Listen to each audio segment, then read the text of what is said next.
Salmo 108, hermanos, vamos a leer versículo primero.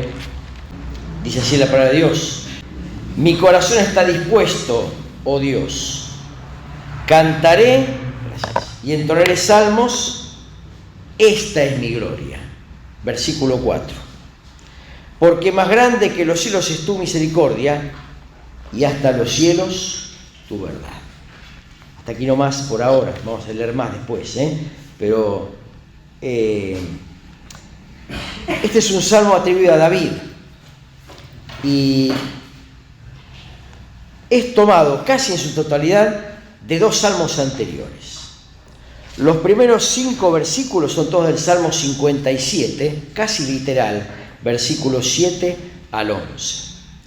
Y los segundos versículos son tomados del Salmo 60, también en la última parte del mismo. Ahora uno dirá, ¿por qué casi se repite este salmo? Si ya estaba antes, ¿por qué se pone de vuelta? Bueno, no podemos dar una explicación de por qué, pero indudablemente Dios quiere que estas expresiones de David queden firmes en nuestro corazón. Cuando algo se repite en la Biblia es porque es algo para afirmar y para tener en especial consideración. Ahora, yo quiero hablar de esta expresión, la expresión dispuesto. Y voy a hablar hoy, hermanos queridos, de un padre dispuesto. Por eso leemos este salmo para empezar. Mi corazón está dispuesto. ¿Qué significa que está dispuesto? Bueno, alguien dispuesto es alguien que tiene ánimo y la intención de hacer una cosa y está preparado para eso. Es alguien dispuesto. Estoy dispuesto a buscar chicos, por ejemplo. Tengo el ánimo preparado para hacerlo. Me preparé para hacerlo. Estoy dispuesto a hacer el té para la reunión. Bueno, tengo el ánimo para hacerlo. Eso es alguien dispuesto. No es alguien que uno le dice, andá, hace esto o lo otro. No, sino que él mismo dice, estoy dispuesto, estoy preparado, tengo el ánimo para hacerlo. Y más dice la definición, es alguien que está fijo en un propósito determinado. Es decir, no me muevo de eso. Este es alguien que está dispuesto. Alguien que no se mueve de lo que realmente quiere hacer. Por ejemplo, David dice, mi corazón está dispuesto ¿a qué cosa? A cantar y entonar salmos, dice la expresión que leímos en el Salmo 108. Alguien que está fijo. Ahora, qué bueno es, hermanos queridos, estar dispuestos, estar fijos ante las circunstancias cambiantes de la vida a tener el mismo objetivo de David, cantar y entonar salmos. El Salmo 57 muestra las circunstancias en las que estaba David cuando escribió este salmo. Estaba en una cueva, escondido, ocultándose Saúl. No sabía qué le iba a pasar, no sabía cuál era su futuro, pero él estaba fijo en este objetivo de entonar y cantar salmos. ¿Se entiende el concepto? Él estaba dispuesto más allá de que su futuro era incierto. No sabía si iba a morir prontamente, no sabía si iba a salir de la cueva, no sabía nada David. Pero lo que sí sabía es que su corazón está dispuesto. ¿A qué cosa? A cantar y entonar salmos. ¿Por qué lo hacía? Verso 4. Porque más grande que los cielos es tu misericordia y hasta los cielos tu verdad. Qué hermoso es el ánimo del corazón que invita a esta expresión de disposición. Estoy fijo en este propósito. Cantar y entonar salmos mientras viva. Esta es mi gloria, dice David. ¿Por qué? Más grande que los cielos es tu misericordia y hasta los cielos tu verdad. Un corazón dispuesto. Ahora yo quiero ir, hermanos, en esta mañana a un pasaje muy conocido por todos ustedes, pero con esta introducción, que es Lucas capítulo 15. Y hablar entonces, tomando esta historia, o esta parábola, mejor dicho, del Señor, para hablar de este tema. En el Día del Padre, hablar de un padre que está dispuesto. San Lucas 15, 1 y 2. Dice la Biblia: se acercaban a Jesús todos los publicanos y pecadores para oírle. Y los fariseos y los escribas murmuraban, diciendo: a los pecadores recibe y con ellos come. ¿Qué es murmurar? Es hablar por lo bajo. ¿Está? Alguien pasa a hacer una tarea y dice: mira, está mal peinado, o se le rompió la camisa. Por lo bajo, para que nadie se entere. Sin embargo, acá viene la música de fondo, uno se entera, el Señor siempre lo sabía. Y sabiendo esta murmuración, que a lo mejor no era pública, el Señor Jesucristo enseña estas lecciones a través de 3 parábolas, que son las de la oveja perdida, las de la moneda perdida y la del hijo perdido, para hablar el Señor en este punto de el gran valor que Él da a las cosas perdidas. Esta es la gran lección del pasaje, hermanos queridos. El valor de lo perdido, en contraste con la actitud indiferente e hipócrita de ellos. Porque ellos murmuraban, criticaban, pero nada hacían en favor de aquellas personas tan necesitadas. ¿Quiénes eran los publicanos?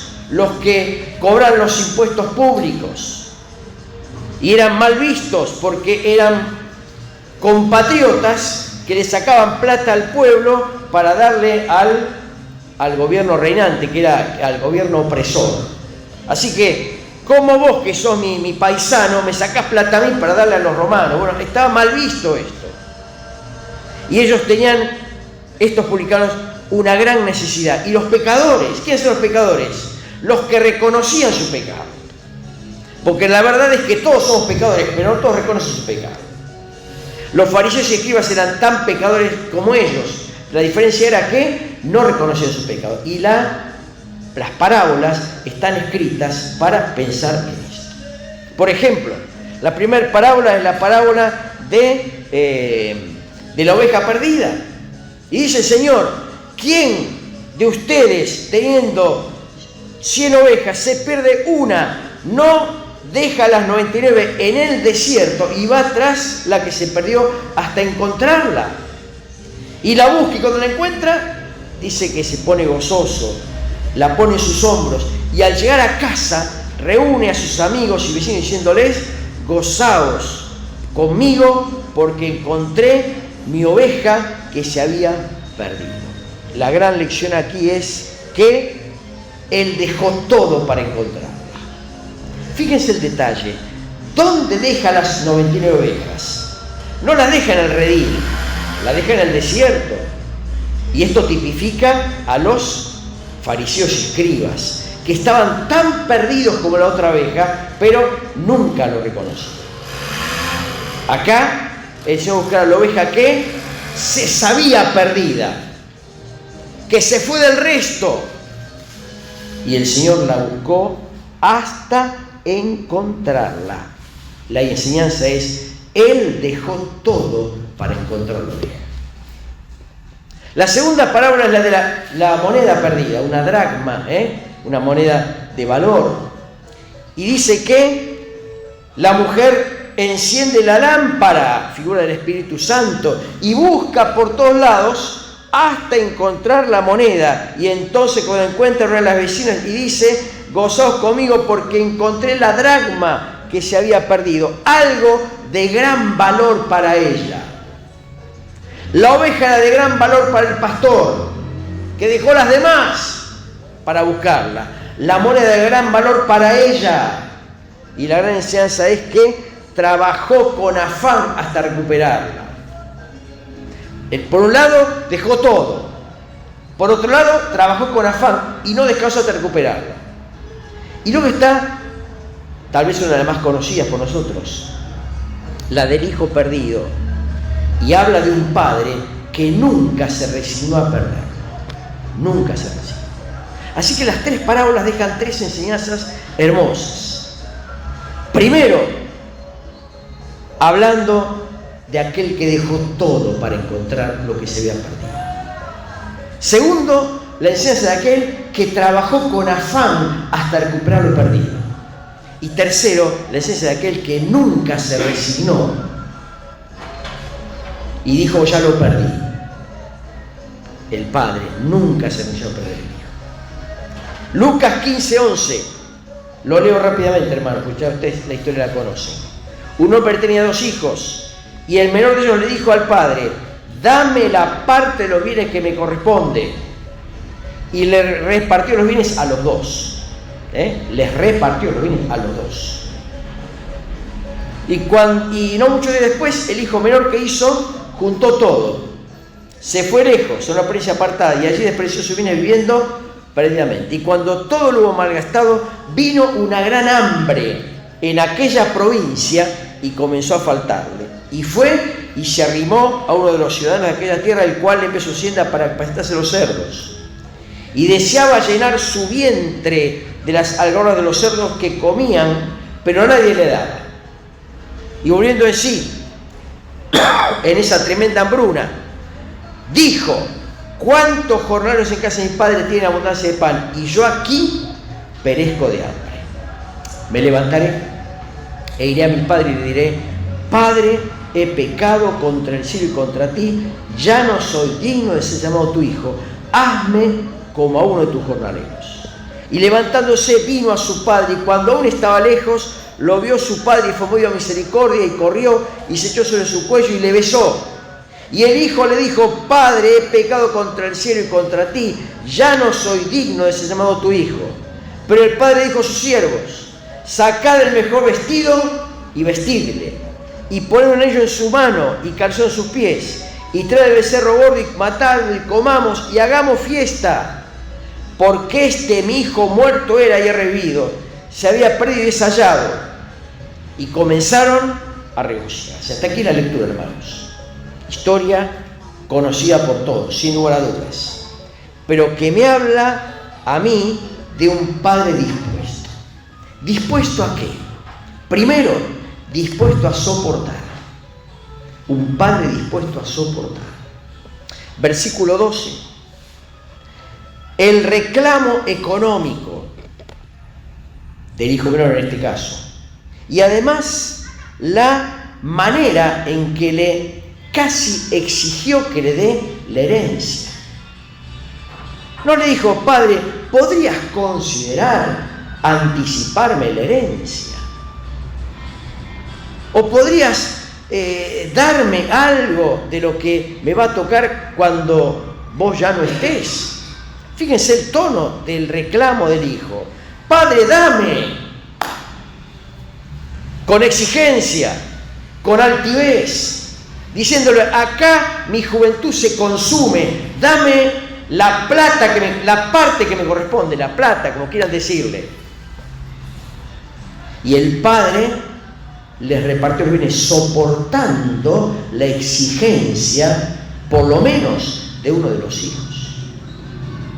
Y dice la Escritura que no muchos días después, este hijo menor que exigió la herencia, tomó todo lo que tenía y se fue lejos a una provincia apartada. Soportó la exigencia, soportó el abandono.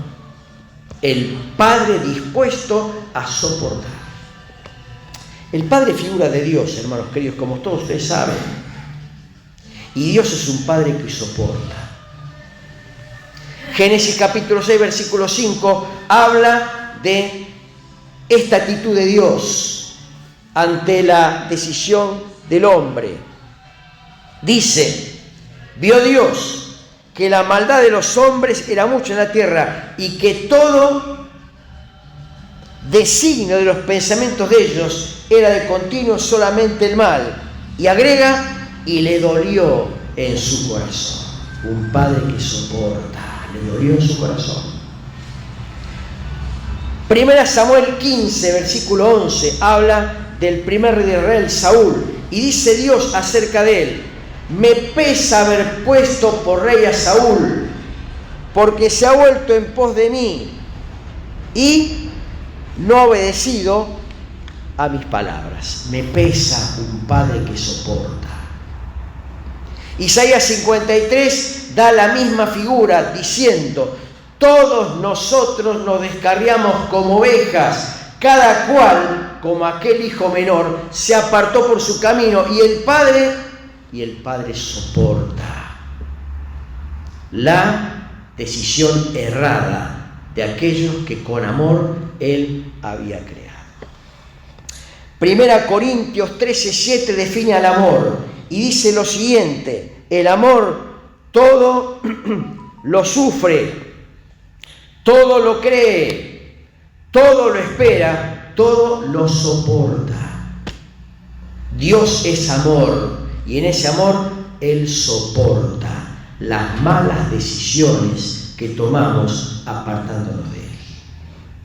Colosenses capítulo 3, versículos 12 y 13, habla a la iglesia acerca de vestirnos de amor y dice, y nos llama a soportarnos, después véanlo, y a perdonarnos unos a otros de la manera en que Cristo nos perdonó a nosotros. Un Padre que soporta, pero que además pide que nosotros nos soportemos unos a otros y nos perdonemos unos a otros. Sería imposible la vida congregacional si no existiera este espíritu de soportarnos, de aguantar las debilidades que tenemos, a veces la mala cara, a veces una respuesta que no es de las mejores, pero soportar, tal como Él lo hizo con cada uno de nosotros. Así que aquí tenemos a un Padre que soporta la mala actitud, la mala decisión de aquel hijo menor, que encandilado por las luces de la provincia apartada, se fue lejos, a aquel lugar donde dice la Biblia, vivió perdidamente y malgastó y desperdició los bienes que poseía. Un Padre que soporta. Un Padre dispuesto a soportar. Pero en segundo lugar, un Padre dispuesto a esperar y también a perdonar. Dispuesto a esperar. Versículo 20, leímos. El Hijo, después de reflexionar sobre lo que le había pasado, todos saben cómo es la historia que narra el Señor, vivió perdidamente, malgastó los bienes, y coincidentemente con que la plata se le acabó, vino una gran hambre en aquella provincia, una crisis económica, tal vez la sequía u otra crisis natural que hizo que aquella provincia bajara su porcentaje de ganancias. Y la crisis lo encontró a él sin un peso. Y dice entonces que nadie le daba. Y se acercó a una persona, se pegó a un ciudadano que tenía dinero y estaba atrás de él permanentemente, se arrimó para que le diera trabajo. ¿Y dónde lo mandó aquel ciudadano? Anda a cuidar los chanchos. Indigna labor para un judío, cuidar los cerdos. No le dio un rebaño de ovejas, que a lo mejor él esperaría. Le mandó a apacentar chanchos en medio de la mugre, del mal olor, de la necesidad, del barro. Allí lo mandó a trabajar. Y quería comer porque no le había dado un peso a este hombre. Y deseaba llenar su vientre con los desperdicios que comían los cerdos. Y estando en esta situación, hambreado, adelgazado seguramente, volvió en sí y dijo: ¿cuántos jornaleros en casa de mi padre tienen abundancia de bienes y yo acá me estoy muriendo de hambre siendo el hijo? Me levantaré y a mi padre le diré: estudió su confesión, he pegado contra ti, no soy digno de ser tu hijo, haceme como uno de tus jornaleros. Lo estudió y después de haber estudiado su confesión sincera, se levantó y se fue a la casa, sin importar la distancia que había, provincia apartada, imagínense una gran distancia.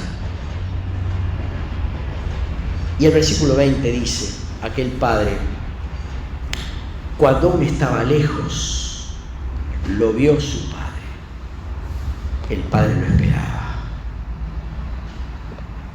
No estaba el padre en otra cosa, atendiendo los negocios, que seguramente los tendría, haciendo los números, haciendo el balance. contando su hacienda, contando sus empleados, y lo sorprendió, entró al... No, lo estaba esperando. Aún de lejos ya lo vio. Y se dio cuenta que era él. Lo esperaba, un padre que espera. Miren, hermanos queridos, así es Dios con nosotros. Podrás estar vos muy lejos de Él, pero Él siempre te espera. Siempre. Toda la Biblia habla de un Dios que tiene esta actitud, la de la paciente espera. Segunda Pedro capítulo 3 es un llamado a la iglesia, a nosotros.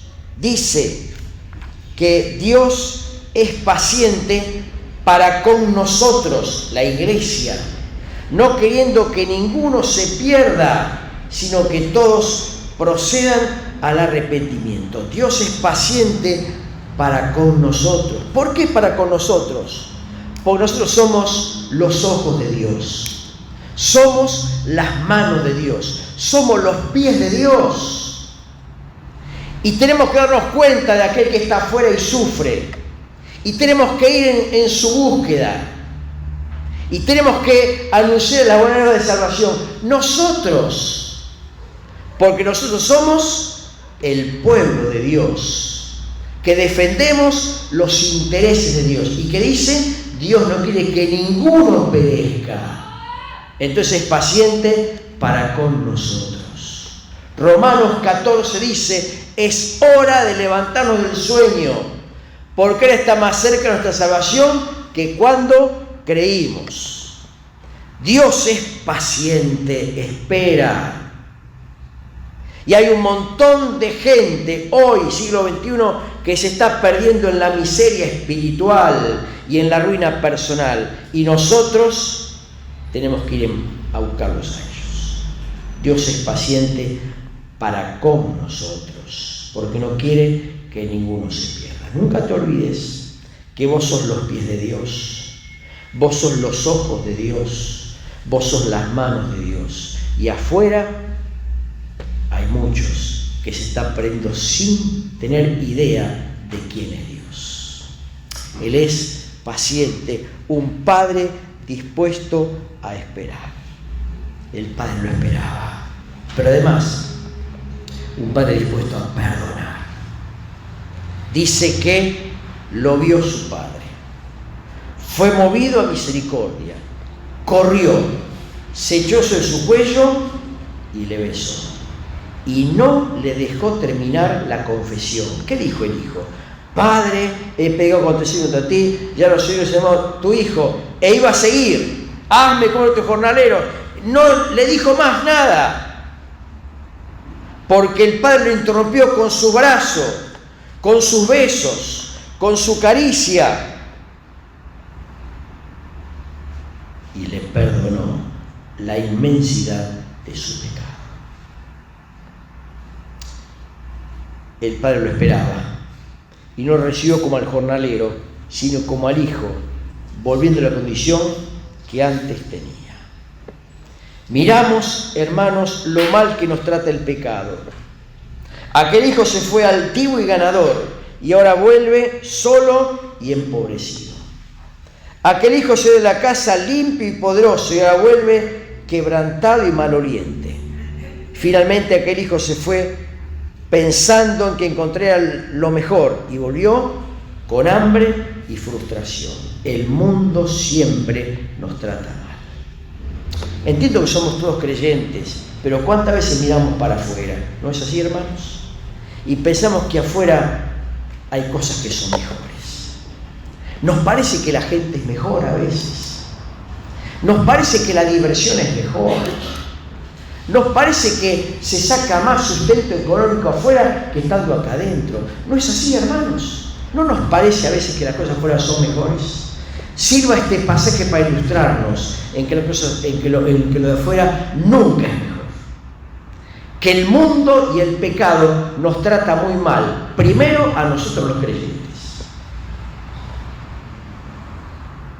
Que raramente pensamos que no se nos está yendo la vida, la juventud, acá adentro, cuando en realidad estamos ganando años, estamos ganando salud, estamos ganando paz, cada vez que estamos en la casa de Dios. El mismo David escribía: mejor es un día en tus atrios que 1000 fuera de ellos. Lo de adentro, querido hermano y querida hermana, siempre es mejor, aunque a veces no parezca. Aunque a veces cueste trabajo venir, o no cuesta trabajo venir.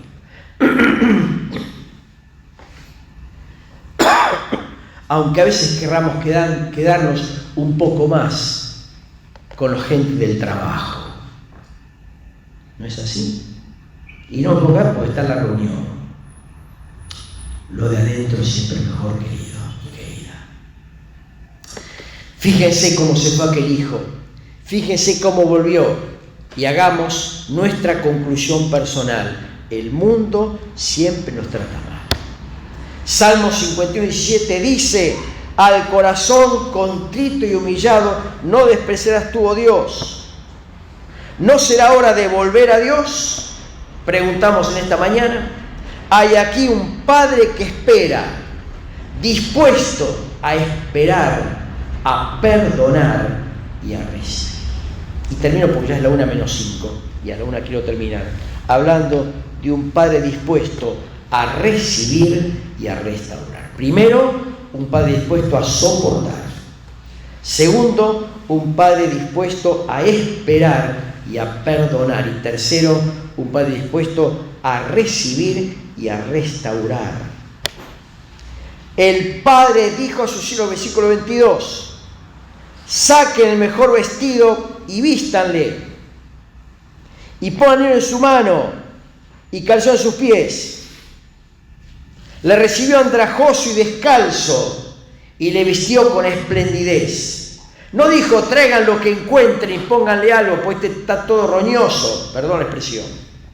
Traigan el mejor vestido, porque era el hijo. Y a pesar del apartamiento, nunca dejó de ser el hijo. ¿Se entiende el concepto, hermanos? Así nos trata Dios. Aunque a veces cometamos el error de irnos, de dejar la casa y de vivir experiencias siempre negativas en la provincia apartada. Traigan no cualquier vestido, el mejor vestido. Traigan anillo. El anillo significa compromiso, identidad.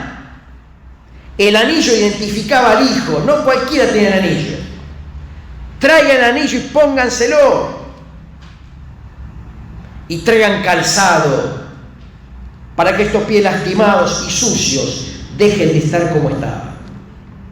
Un andar diferente, una identidad diferente, un atuendo diferente. En el hijo, el padre le recibió, pero además de recibirle, le restauró.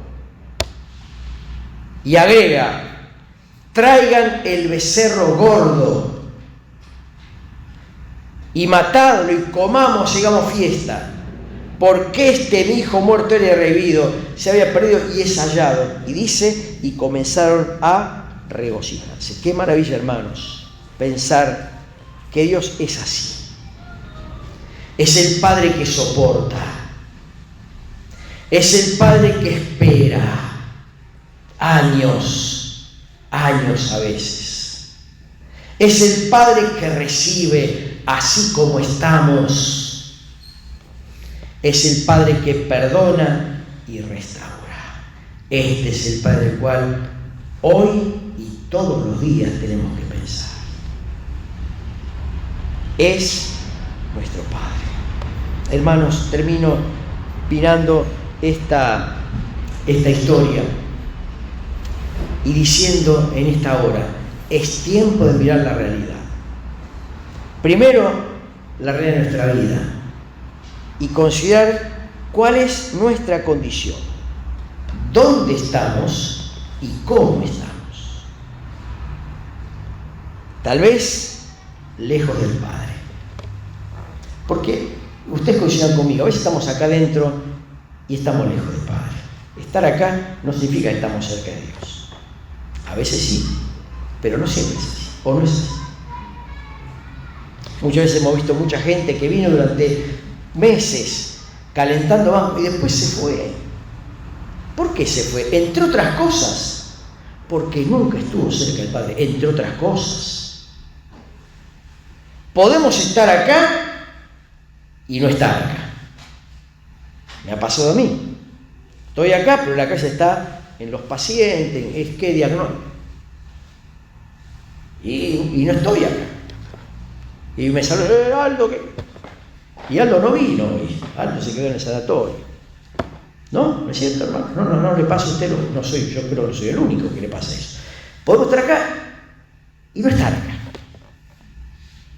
Por eso el pensamiento en esta mañana es, ¿dónde estamos y cómo estamos? Lo primero que hay que mirar. Y lo segundo que hay que mirar es la realidad de Dios. Tal vez no le conocemos como le tenemos que conocer, como el Padre dispuesto a soportarnos, a recibirnos, a esperarnos, a perdonarnos y a restaurarnos. Tenemos que saber que tenemos un Padre dispuesto. Fíjense cuán dispuesto estuvo Dios, que no dudó en entregar a su único Hijo para enviarlo a este mundo y ofrecerlo en rescate por nuestros pecados. Así dice Juan. No es que nosotros hayamos amado a Dios, sino que Él nos amó a nosotros primero y envió a su Hijo en propiciación por nuestros pecados. Fíjense el amor del Padre que tenemos. Dice Él, notemos cómo termina el pasaje, comenzaron a regocijarse. No dice cuándo terminaron de hacerlo. Estar con Dios es un gozo continuo. Estar con el Padre es una fiesta continua. Esta es la lección del pasaje, hermanos. No vamos a hablar del Hijo Mayor, no tenemos tiempo, tampoco es nuestro tema hoy. El tema es el Padre. El Padre que nos ama. El Padre que nos anhela, el Padre que nos quiere cada día más, porque su amor es inmutable e inmodificable. Disfrutemos de este Padre, somos todos creyentes hoy. Disfrutemos del Padre. A veces no disfrutamos de Dios. Nuestros problemas, nuestras penas, nuestras cosas ocupan un lugar que no tienen que ocupar y no disfrutamos de Dios. Disfrutemos del Padre. Comenzó a regocijarse, dice la Escritura, pero nunca dice que esto disfrute se haya terminado. Esta es la convocatoria de hermanos, a que nosotros veamos a un Padre que está dispuesto y disfrutemos de Él. Cuidado con la provincia apartada, cuidado con las cosas de afuera. Siempre tenemos que tener cuidado de no perder la bendición de este Padre, que es nuestro Padre, ahora y por la eternidad. La gloria sea en Él.